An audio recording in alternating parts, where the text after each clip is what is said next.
प्यारे बच्चों, आइए डिराइव करते हैं expression for capacity of parallel plate capacitor when there is air between the plates.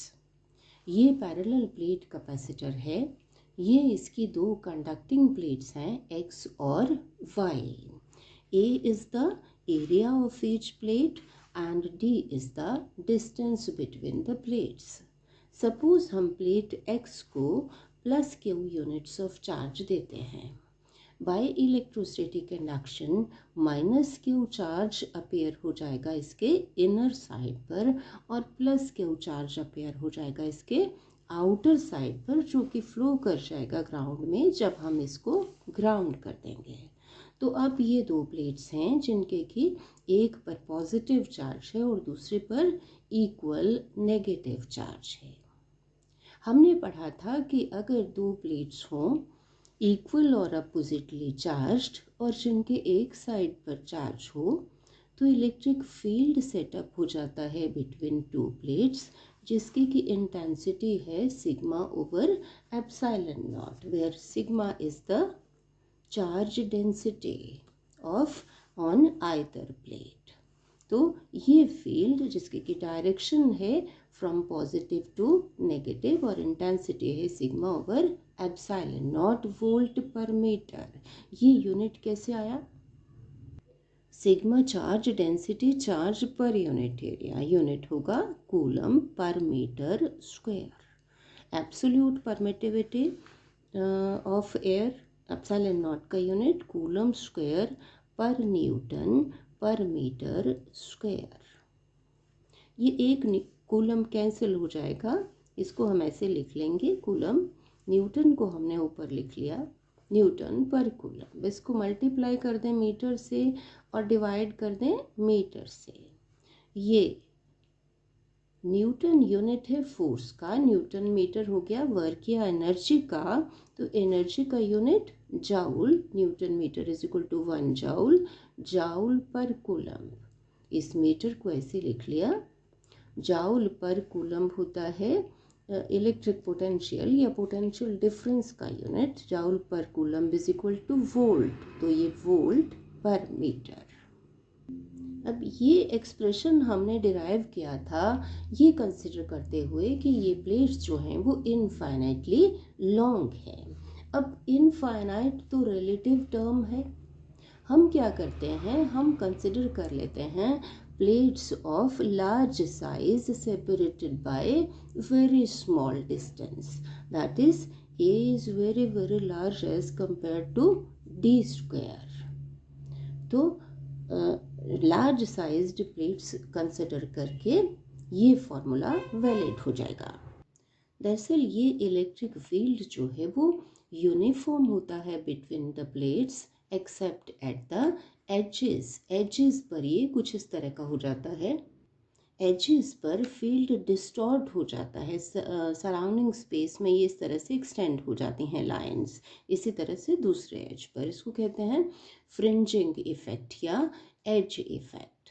So by using plates of large size separated by small distance, we can ignore edge effects or the fringing effect।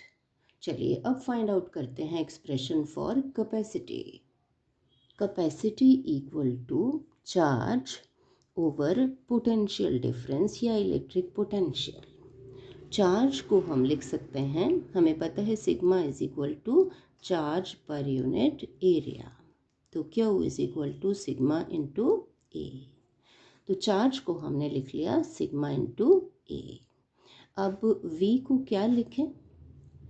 As per definition of potential difference हमें पता है कि एक point से दूसरे point तक electric field में unit positive charge को विदाउट एक्सेलरेशन और अगेंस्ट इलेक्ट्रोस्टैटिक फोर्सेस मूव करने में जितना वर्क करना पड़ेगा वो वर्क होगा potential difference between two points. यहाँ पर दो प्लेट्स के बीच में x और y के बीच में पोटेंशियल डिफरेंस की बात है। तो यूनिट पॉजिटिव चार्ज पर ये पॉजिटिव चार्ज उसको रिपेल कर रहा है और ये अट्रैक्ट कर रहा है, तो इस डायरेक्शन में फोर्स लग रहा है E। इलेक्ट्रोस्टैटिक फोर्स इस डायरेक्शन में। तो यूनिट पॉजिटिव चार्ज को मूव करना है अगेंस्ट इलेक्ट्रोस्टैटिक फोर्सेस, यानी फ्रॉम y टू x।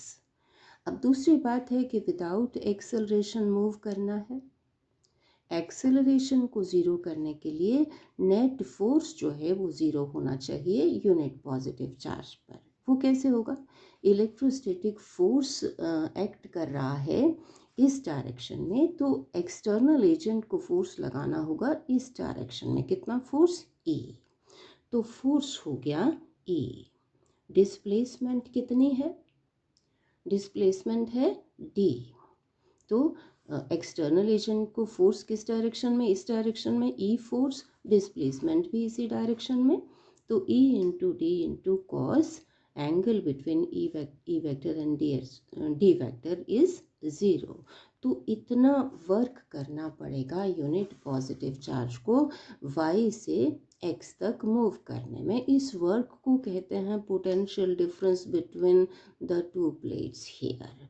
तो हम इसको v लिख लेंगे। तो ये आ गया E इंटू डी। तो v की जगह लिखते हैं E into D. C is equal to sigma A. E हमें पता है sigma over epsilon not into ये D। तो ये आ गया सिग्मा कैंसिल हो जाएगा, एप्सिलॉन नॉट ऐसे ऊपर लिख लेंगे, epsilon not A over D। तो हमारे पास ये एक्सप्रेशन आ गया C is equal to epsilon not A over D। This is the expression for capacity of parallel plate capacitor when there is air between the plates. Now if the if the space between the plates is filled with some dielectric medium with absolute permittivity epsilon m, उस case में capacity कितनी हो जाएगी? Epsilon not की जगह epsilon m into A over D। इसको हम CM से डिनोट कर लेते हैं। तो ये हो जाएगी कैपेसिटी। चलिए दोनों को डिवाइड कर लेते हैं। CM over C equal to epsilon m into A over D divided by C epsilon not into A over D। तो ये आ गया epsilon m over epsilon not, ratio of absolute permittivity of medium to absolute permittivity of air or free space. This is epsilon r, relative permittivity of the medium. Cm कितना आ जाएगा?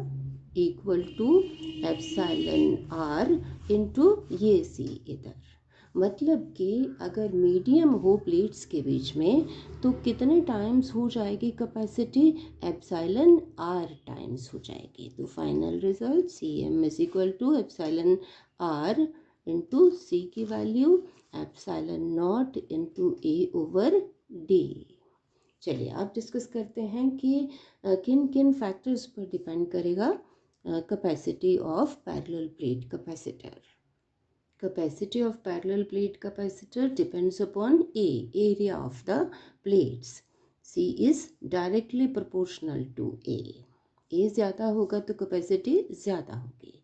Capacity is inversely proportional to distance between the plates. जितना कम distance होगा उतनी ज़्यादा होगी capacity. And capacity depends upon the permittivity of the medium.